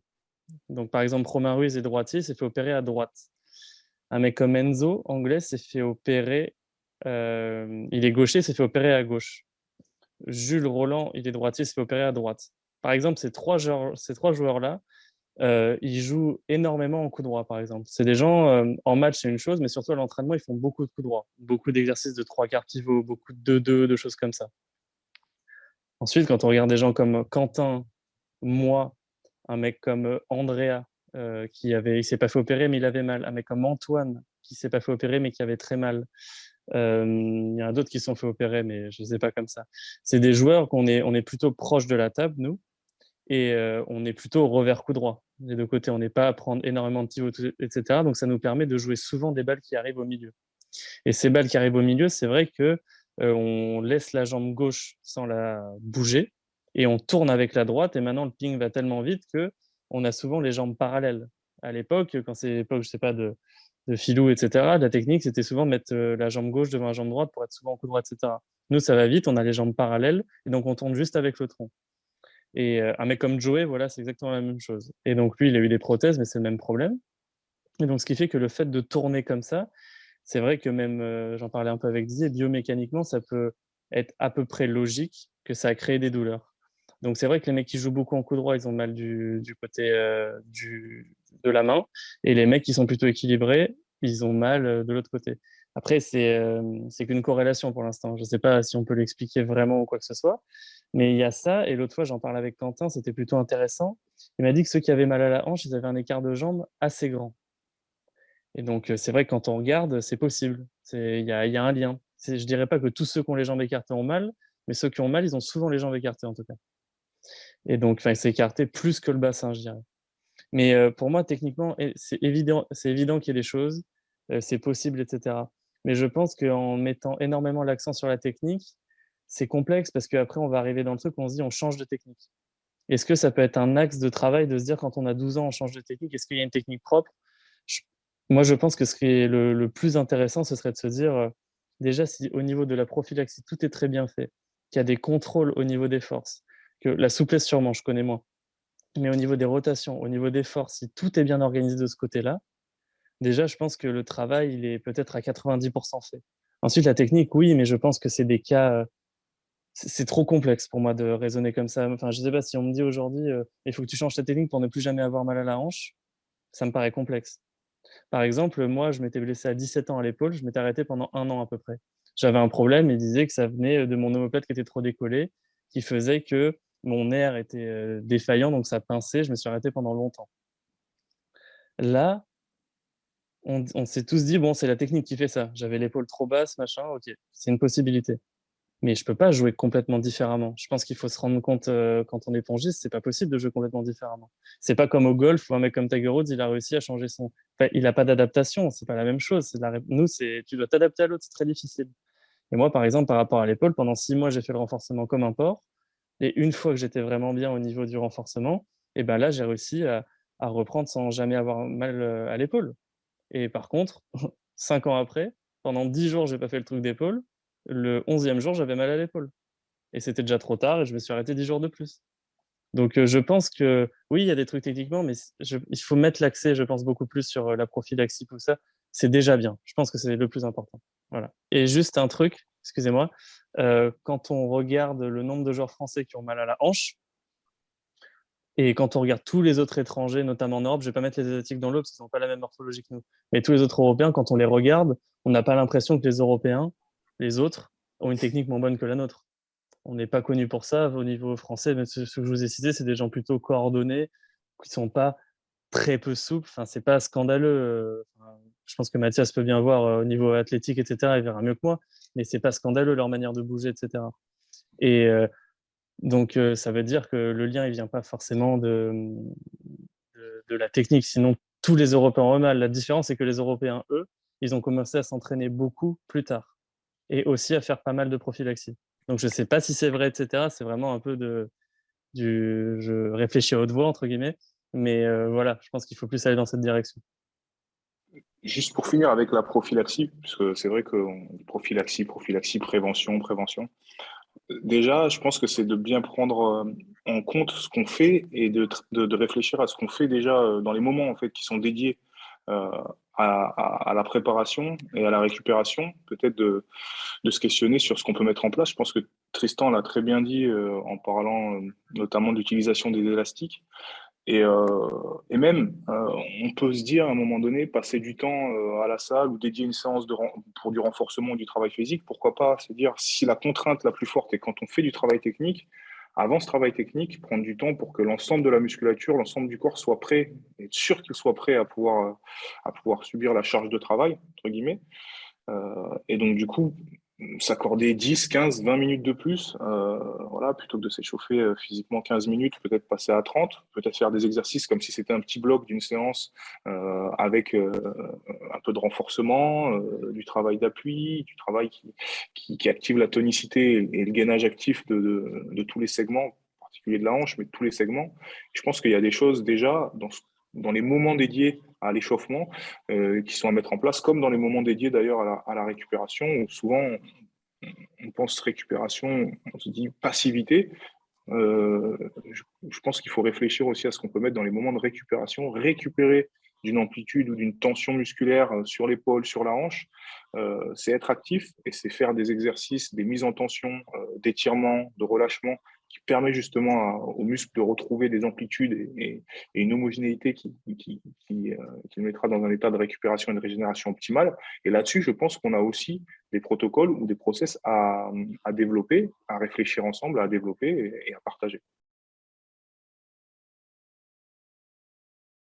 J'avais éventuellement une petite question et puis une petite remarque. La question, c'est par rapport à l'utilisation du panier de balles. C'est souvent un moment où on effectue beaucoup de répétitions. Est-ce qu'il y a des consignes quantitatives par rapport à l'utilisation de cet outil en nombre de balles jouées à la suite sans qu'il y ait de pause? Quand on fait des exercices à la table, il y a forcément un moment donné où il y a des pauses. Au panier de balles, c'est un peu nous qui les provoquons en tant qu'entraîneur. Est-ce que par rapport à ça, il y a des indications? Et puis ma remarque, c'était plus sur le fait que là, c'est vraiment super l'intervention auprès des entraîneurs, mais pour la prophylaxie, je pense qu'il faut aussi c'est sensibiliser les jeunes pongistes et envisager une campagne de communication avec soit des témoignages comme Tristan, sachant que ça va, si j'ai bien compris, ça joue entre 11 ans et 14 ans et qui ne vont pas forcément ressentir les difficultés à cette période-là, mais pour plus tard, peut-être d'envisager aussi une communication auprès de ces jeunes sportifs. Moi, j'ai une question qui… Vas-y, Mathias.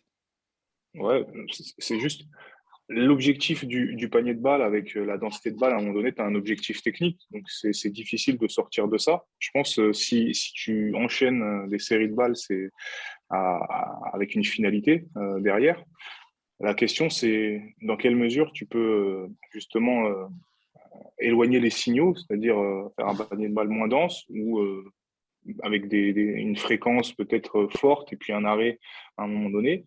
Et si tu le fais, avec quel outil tu mesures l'impact que ça a sur ton athlète? Est-ce que tu vois une dégradation sur le plan de sa technique et donc est-ce que c'est l'indicateur qui dit on arrête quand ça se dégrade ou est-ce que justement tu le pousses au-delà? Tu vois, la difficulté, elle est là.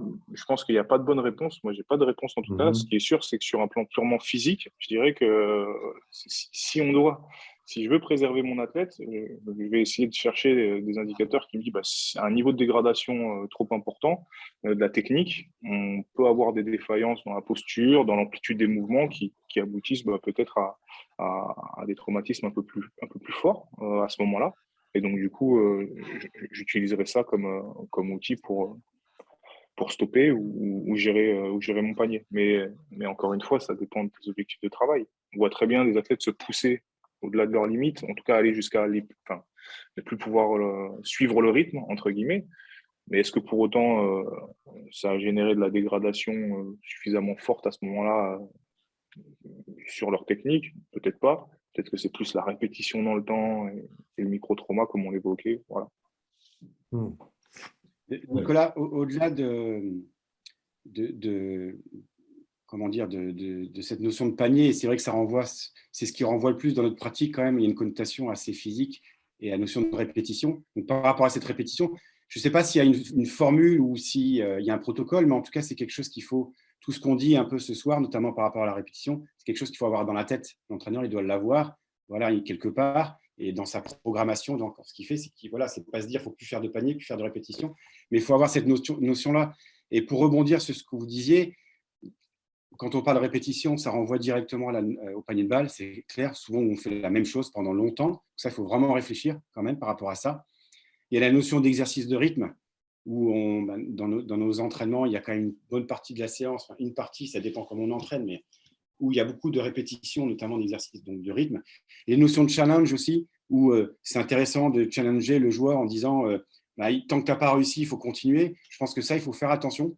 Alors, d'un côté, on peut travailler la concentration, le courage, mais d'un autre côté, si on n'y arrive pas tout de suite, ça peut durer longtemps. Voilà, et peut-être que là, on peut se faire mal, dans le temps aussi. Voilà, c'était n'y a pas forcément de réponse, mais c'était je rebondissais par rapport à ça.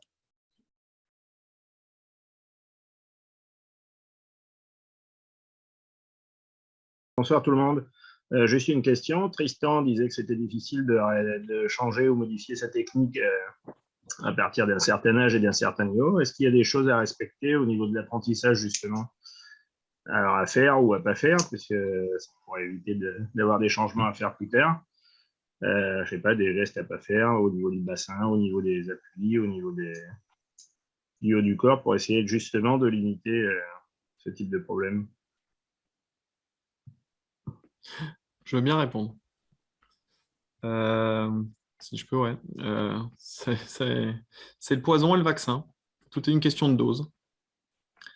Voilà, ça répond aussi un peu à la question du panier sur Nicolas, je trouve, ta réponse, Stéphane. Si on élimine totalement dans l'apprentissage une partie qui va être importante pour plus tard, au moment où on va l'intégrer, ça va être très compliqué, mais il faut l'amener petit à petit et progressivement. Et la formule que j'avais un peu, c'est faire pour et pas faire comme. Aujourd'hui, on entend souvent cette image, on dit souvent l'enfant n'est pas un adulte miniature. Voilà les choses où on cherche le panier de balle pour se repousser physiquement avec une répétition sur un geste donné ou une répétition de gestes donnés. Ça, c'est à proscrire aujourd'hui. Je pense que c'est des choses qu'on peut revoir chez un adulte. On peut voir, et je vais prendre un autre sport, un Nadal et un Federer, voilà, répéter la même volée X fois. Lorsqu'ils ont 30, 35 ans, que leur corps est huilé avec 25 ans derrière eux, c'est autre chose. Sur un jeune en formation, mieux vaut un peu papillonner, c'est ce que Nicolas Suédo expliquait avant avec l'apprentissage différencié, mieux vaut venir très fréquemment sur plein de choses différentes, voilà, et de voir les choses très très larges, avec des répétitions moindres, mais ça revient plus souvent dans la semaine et ainsi de suite, quoi. Et pas mettre le focus, là maintenant c'est le top coup droit sur balle coupée pendant 25 minutes. Voilà, ça c'est quelque chose aujourd'hui que je pense qu'on peut se dire c'est plutôt à éviter. Voilà. Bien sûr, on peut avoir ce thème-là, il n'y a pas de problème. Mais au lieu de se dire on se donne 1 ou 2 semaines, on se donne beaucoup plus de temps et on le fait de manière beaucoup plus diluée. Donc c'est là où je reviens à ma phrase du début, le vaccin et le poison, c'est une question de dose. Donc voilà. Et après, moi, sur les gestes techniques, il n'y a pas à avoir. Non. Non, on ne va pas interdire. Je n'en ai pas dans une problématique. Je pense à l'épaule au badminton où il y a des gestes avec des amplitudes incroyables des fois en arrière et tout, qui sont peut-être compliqués à acquérir sur le jeune âge. Nous, aujourd'hui, je pense que tout est possible avec un bon renforcement musculaire adapté. En plus, c'est recommandé. Peut-être une piste. À un moment donné, peut-être qu'il faudra qu'on se cogne quand même une analyse des charges d'entraînement, c'est-à-dire réellement étudier les puissances dégagées sur chaque déplacement, sur chaque action, sur une séance, sur une semaine de séance, etc. Donc mais ça, c'est certainement un travail de thèse. Si je peux ajouter une remarque aussi concernant un peu la technique, etc. Et je suis aussi alerté par rapport à ce problème de hanche. Moi, des fois, c'est personnel, hein, mais quand je regarde un joueur, quand j'ai l'impression que dès qu'il… Souvent en coup droit, hein, Tristan en a parlé tout à l'heure, il y avait la notion de jambe parallèle aussi que je trouvais intéressante. Voilà. Mais quand j'ai l'impression que je vois le joueur, et j'ai l'impression que dès qu'il s'échauffe coup droit sur bloc, il force, je trouve ça un petit peu inquiétant. Ça veut dire pas forcément pour la hanche, mais ça veut dire qu'il sollicite ou sursollicite une partie de son corps. Et je me dis qu'à terme, si ça le fait déjà à l'échauffement où on joue à 70-80%, à terme sur une carrière, je pense que ça peut engendrer des blessures. Voilà un peu la remarque que je voulais faire. Sinon, par rapport au volume aussi, je pense qu'il faut forcément du volume, il faut passer du temps dans la salle pour progresser, ça c'est une évidence. Voilà. Après, je pense aussi d'expérience que le volume, ça rassure parfois les entraîneurs. Quand il y a beaucoup de transpiration, quand on a beaucoup joué dans la journée, on se dit on a fait quand même 2 bonnes séances, là. On a fait des paniers, etc. Ça dure longtemps, on se les donnait. Et ça aussi, je pense qu'il faut quand même un petit peu sortir de ça. Je ne dis pas qu'il ne faut pas en faire, mais qu'il faut voilà, être bien alerté par rapport à ça et parfois travailler tranquillement, faire des pauses, travailler service remise, tranquille, faire du panier, faire autre chose à un moment donné, revenir. Voilà, éviter la répétition, ce qu'on disait tout à l'heure. Donc, je pense que il y a la nécessité, comme tu disais, Guillaume, il y a une nécessité de doser, d'équilibrer, de prévenir, la prévention et d'étaler, comme l'a dit Guillaume et l'a dit aussi Tristan. Je pense que c'est des notions qui sont très importantes. On a parlé de routine, d'échauffement, on a parlé d'élastique. Tristan, tu as parlé de ça. Je pense que c'est important aussi. Ça fait longtemps qu'on s'échauffe avec des élastiques. les étrangers le font et tout ça. Je pense que c'était vraiment très important. Et juste, si je pouvais vous donner quelques exemples, c'est-à-dire que nous, il y a des trucs qui n'ont pas marché, mais comme je vous ai dit, par rapport à l'épaule, il y a des choses qui ont marché aussi. Donc, c'est important de s'en souvenir. Donc, cette méthode-là, elle a l'air de quand même bien fonctionner. Et par exemple, il faut aussi accepter, c'est pas évident, mais il faut accepter aussi qu'on soit un peu moins fort jeune. Je sais que c'est difficile, etc. Nous, on était vraiment très bons quand on était cadet, junior, etc. C'est pas évident parce qu'on veut être le meilleur, il y a des compétitions, etc. Mais par exemple, un mec comme Douda, tout le monde le connaît maintenant, il joue dans les 40 mondiaux tous les jours. C'est un mec, on joue contre lui en junior, et il allait encore à l'école. Enfin, nous aussi, mais beaucoup moins, quoi. C'est ça que je veux dire. Il s'entraînait peut-être 1 heure et demie par jour. Alors à l'époque, on mettait des branlées, mais il a commencé à s'entraîner beaucoup plus tard, etc., quand son corps était bien. Et aujourd'hui, il est là. Un mec comme Jorgic, c'est pareil. Jorgic, c'est la génération de Cassin. À l'époque, Cassin, il pouvait jouer le doigt dans le nez. Le mec, maintenant, il est dans les 10 mondiaux. Et donc, il faut être conscient de ça. Il faut être conscient qu'on n'est pas des. Enfin, selon moi, on ne peut pas voir les choses comme des Asiatiques. Déjà, d'un point de vue physiologique, Didier l'expliquerait beaucoup mieux que moi, mais ils ont les hanches, etc., qui ne sont pas pareils que nous. Il y a ça. Et il y a aussi le fait que clairement, ils peuvent en tuer 100 pour en garder un, eux.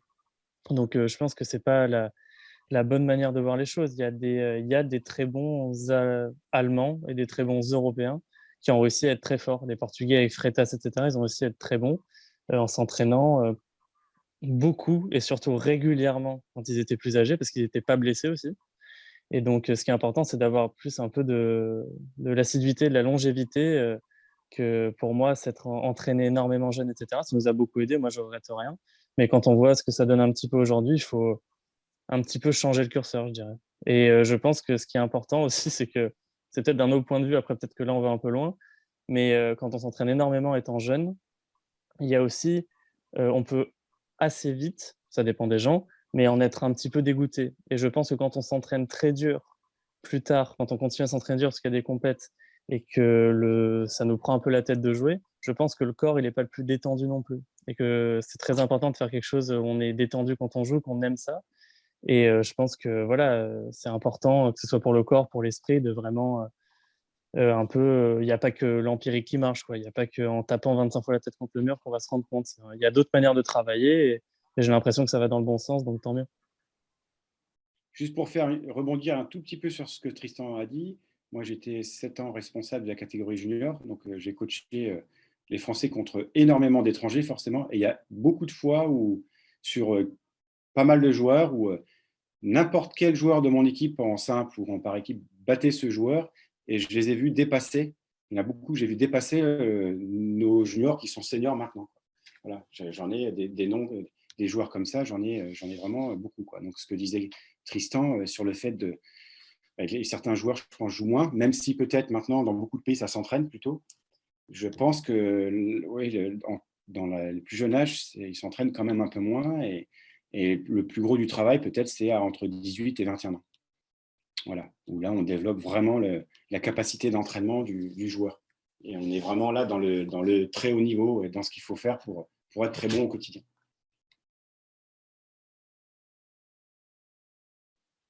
Moi, j'avais une petite information. C'était en lien avec la recherche qu'on évoquait, le travail de compréhension de ce qui se passe chez le pongiste et chez nos jeunes pongistes. Aujourd'hui, à l'INSEP, on met en place des tests biomécaniques. Donc, on utilise une technologie qui permet de mesurer la contribution de chaque segment sur un mouvement, d'avoir une image, de voir la répartition des masses, les vitesses angulaires.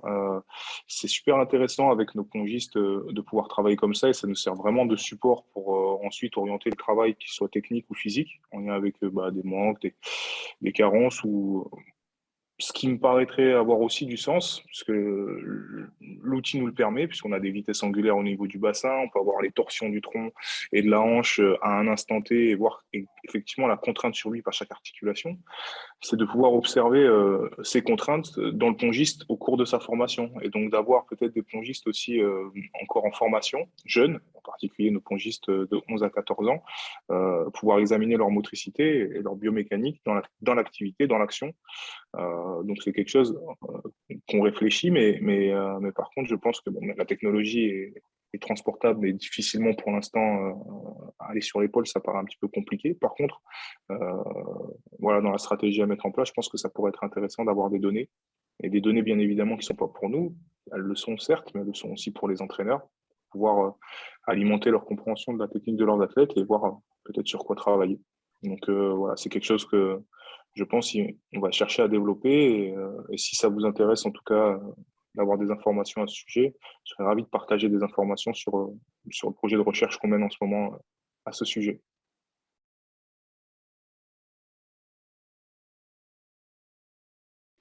Ok, juste aussi deux dernières remarques par rapport au fait de prendre soin de son corps aussi, on en a parlé.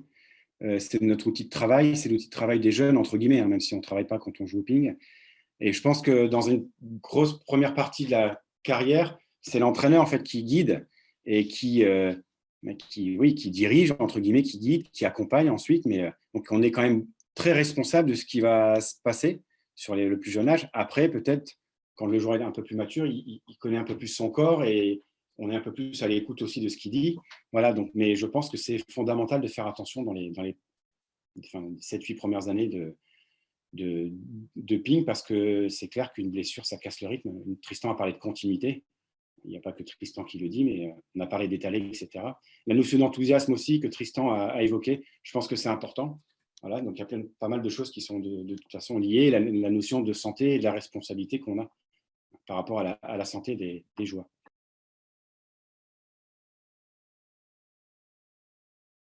Oui, bonjour, c'est Christian Vulgaire. Je suis entraîneur sur le Pôle Espoir Île-de-France. Et je rejoins un petit peu tout ce qui a été dit sur l'entraînement. Moi, cette année, j'ai essayé de mettre en place un entraînement un peu étalé. C'est-à-dire pas laisser de jouer un peu plus une fois par jour que 2 fois par jour. Et de jamais laisser 2 jours sans jouer. Donc, c'était quand même pas facile, parce que ça fait jouer le vendredi, le dimanche. C'est quand même pas facile à mettre en place. Après, moi, par rapport à tout ce qui a été dit, ce qui m'aiderait, c'est de savoir à quel moment il faut plus faire des contrôles, parce que en fait, les problèmes, c'est à l'intérieur du corps, tu peux pas savoir quand ça arrive. Et mettre une mise en place de contrôles réguliers en fonction des catégories, je sais pas, 1-2 fois par an. Je sais pas quel protocole qu'on peut mettre en place, à part le suivi médical 1 fois par an en début d'année. Mais j'ai fait vachement attention à ça, au bien-être, à pas les user mentalement, comme disait Tristan. Mais après, on ne sait pas quoi, on n'est pas médecin, on ne sait pas, mais c'est à quelle fréquence. Moi, ce que je pourrais mettre en place, c'est des contrôles, quoi. Mais oui, il faut faire attention à l'usure mentale, à l'usure du corps. Je te rejoins sur ce que tu disais sur le fait de pas forcer. Il y a trop de joueurs qui forcent. À un moment donné, là, on part de la hanche, mais tu as l'impression qu'à répéter des milliers de fois le fait de forcer, il y a tout qui peut péter, quoi. Mais voilà, quand, comment, mettre un protocole en place, les minimes, combien de fois par an il faudra les contrôler, les cadets, combien de fois par an. Voilà, moi, ça m'intéresse et ça m'inquiète un peu de voir que tu as des jeunes de vingtaine d'années qui mettent des prothèses, c'est quand même inquiétant. Moi, je faisais plus ça pour l'usure mentale que médicale, que physique. Mais après, c'est comment m'aider pour, qu'est-ce qu'il faut faire, qu'est-ce qu'il faut mettre en place pour prévenir un petit peu de tout ça, quoi. Mais c'est sûr que là, après le constat, après ma première année d'expérience de un entraînement par jour, mais jamais laisser 2 jours dans l'année sans jouer, je me retrouve au 15 juin, il y a encore de la fraîcheur, les entraînements se passent bien, on finit bien l'année, quoi. Et j'ai eu cette réflexion-là pendant le Covid, où pendant le Covid, on jouait 2 fois lundi, 2 fois mardi, 2 fois mercredi, 2 fois jeudi, une pause de 3 jours. Et le lundi, c'était très dur de repartir. Et je me suis dit, arrête, parce qu'à chaque fois, mentalement, c'est super dur. Et au fur et à mesure, là, ce fonctionnement de 1 fois par jour, de temps en temps, on en fait 2. Et quand on en fait 2, c'est un peu du volontariat. Ils ont envie de le faire. Et l'autre séance, on ne fait pas rien. Hein. L'autre séance, c'est de la prépa physique. L'autre séance, c'est du service. Mais il n'y a pas de séance dirigée, on va dire. Je trouve que leur bien-être, l'année se passe bien. moi, je m'énerve moins, ils sont plus cool. Voilà, et les résultats sont pas mauvais. Et physiquement, j'ai trouvé qu'il est plutôt bon. J'ai quasiment pas eu de blessure cette année. Donc voilà. Mais après, c'est quand faire ces contrôles. La fréquence des contrôles, quand les faire. Donc voilà.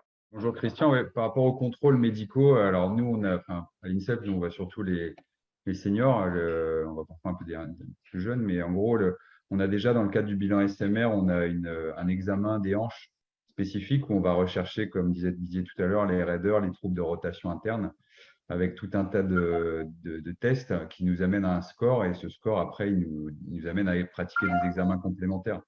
Donc ça, c'est pour les les seniors, mais après, pour les plus jeunes, 12-13 ans, moi, personnellement, je n'ai pas l'expérience. Je ne sais pas si dans l'Assemblée, il y a quelqu'un qui a cette notion-là, mais en tout cas, on fait déjà ce type de recherche au moins une fois par an. Et après, si dans le cadre de la pratique ou de l'entraînement, il y a des jeunes qui sont amenés à se plaindre des symptômes dont on parlait tout à l'heure, c'est-à-dire les douleurs pubiennes, les douleurs, les dérangements articulaires, des craquements, des symptômes un peu bizarres au niveau de la hanche.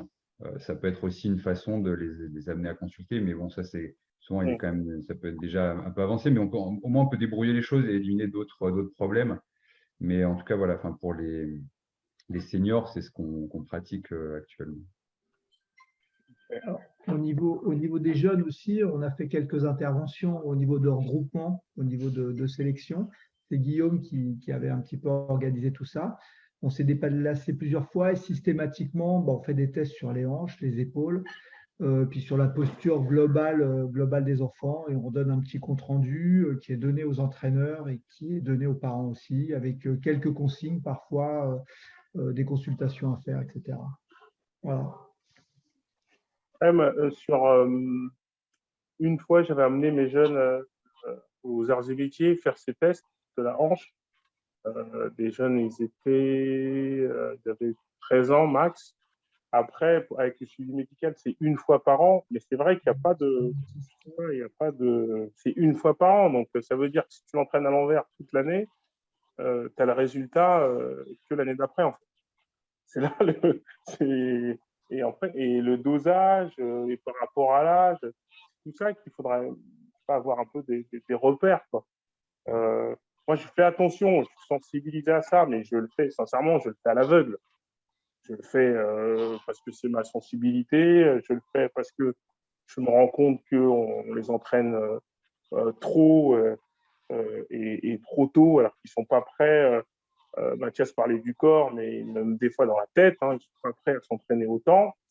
Et du coup, c'est surtout, je le fais à l'aveugle. Donc, c'est sûr qu'on aimerait bien avoir. Je pense qu'il faut des visites médicales un petit peu obligatoires ou un peu c'est là-dessus, quoi. Moi, je vais peut-être compléter là-dessus, parce que je pense que donner des règles absolues, c'est compliqué, parce que comme Jean-Roch l'expliquait, l'histoire de la hanche d'un enfant, d'un ado ou d'un adulte, elle est différente. C'est-à-dire qu'il y a aussi des facteurs de risque familiaux qu'on ne pourra pas forcément maîtriser. Et donc, du coup, voilà, quelqu'un qui va s'entraîner 15 heures par semaine, sur un même groupe, ça ne donnera pas forcément les mêmes effets, parce qu'il y a cette histoire de technique et il y a cette histoire de hanche ou de blessure auparavant. Et l'autre chose, c'est que dans le cadre du suivi médical réglementaire, c'est ce qui est obligatoire par le ministère et qui est déjà très compliqué à récupérer et très compliqué à mettre en place. Après, ce qu'on avait prévu et préconisé, c'est quand même que même au sein des structures, les enfants aient aussi soit le médecin du CREPS qui les voit plus régulièrement que uniquement pour le suivi médical réglementaire, parce que ça permet quand même d'avoir le suivi longitudinal. Et donc, du coup, la feuille de route qui avait été faite lors du mandat précédent, elle sert aussi à ça pour avoir des points de repère. Et du coup, dans l'idéal, fait par la même personne pour justement avoir le suivi longitudinal.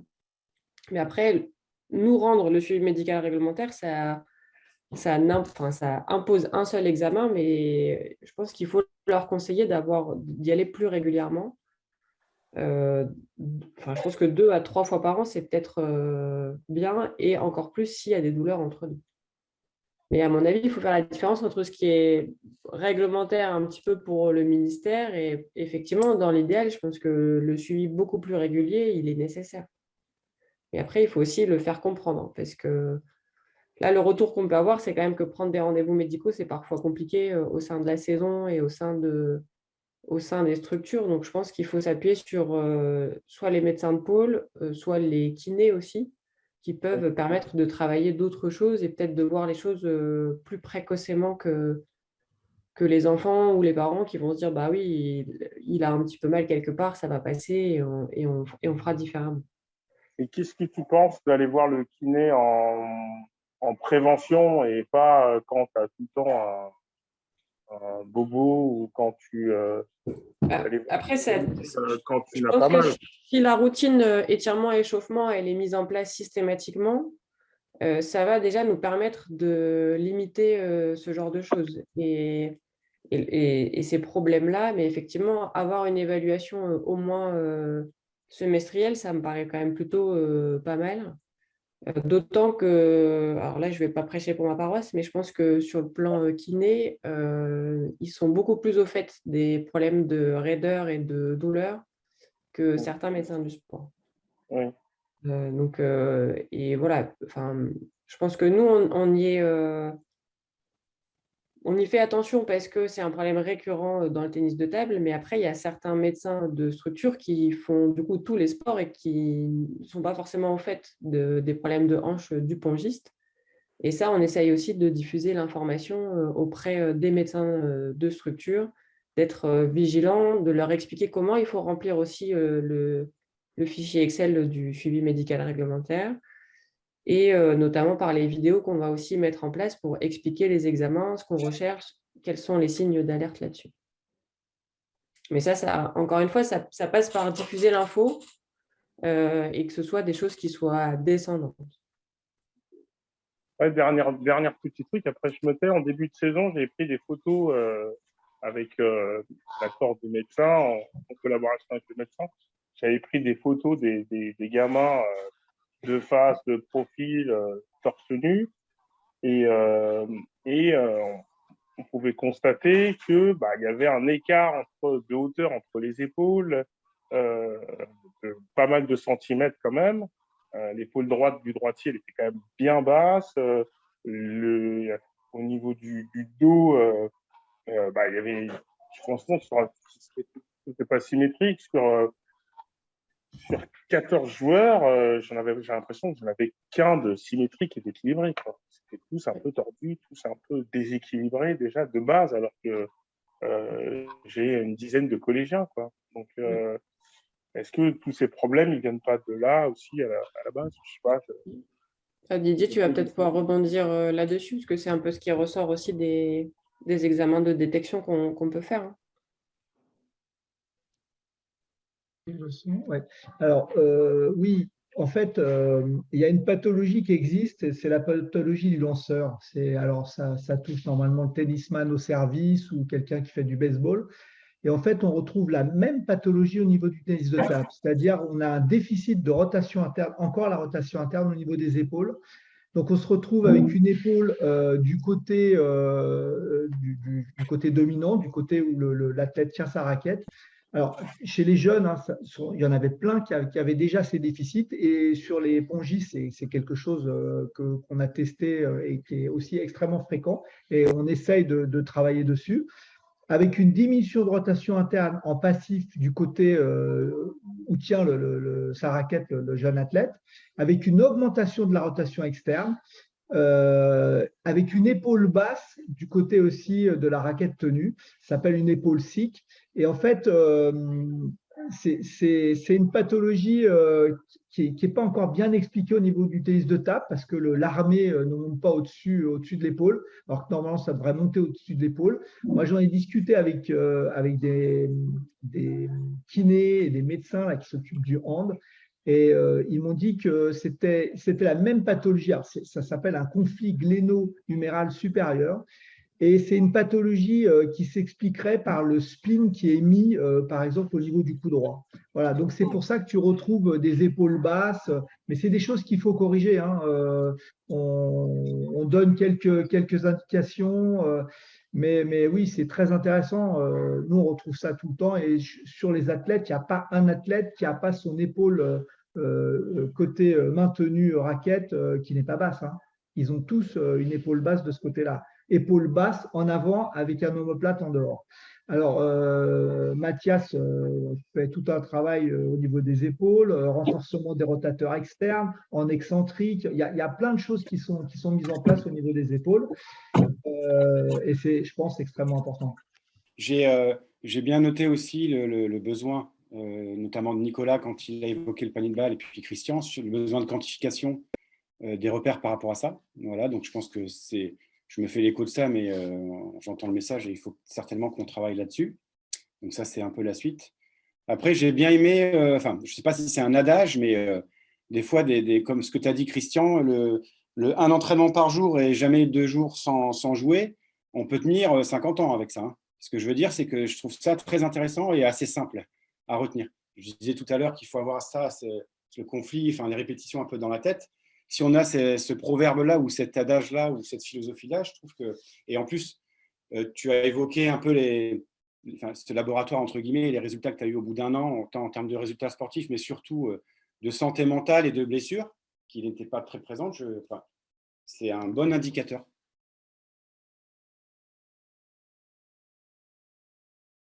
Donc, vous l'avez sans doute remarqué, la visio a été enregistrée.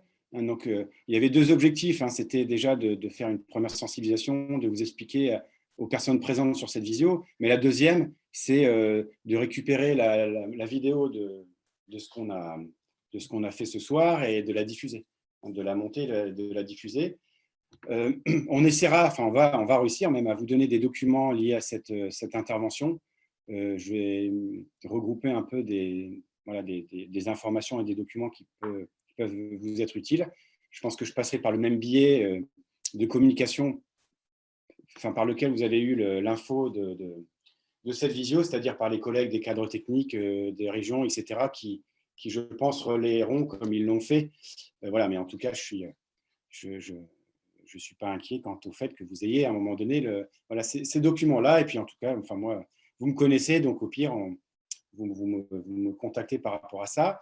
J'en profite pour remercier, je ne sais pas si on appelle ça la team conflit de hanches, parce que c'est pas, voilà, mais bon, bref, tous les collègues du corps médical qui se sont sensibilisés, mobilisés surtout ce soir. Là, je trouve qu'il y a du monde et je suis très content par rapport à ça. Les collègues techniciens de la FFTT. Et puis, merci aux participants des régions, des pôles, etc. Aussi un élu. Voilà, merci beaucoup pour votre participation.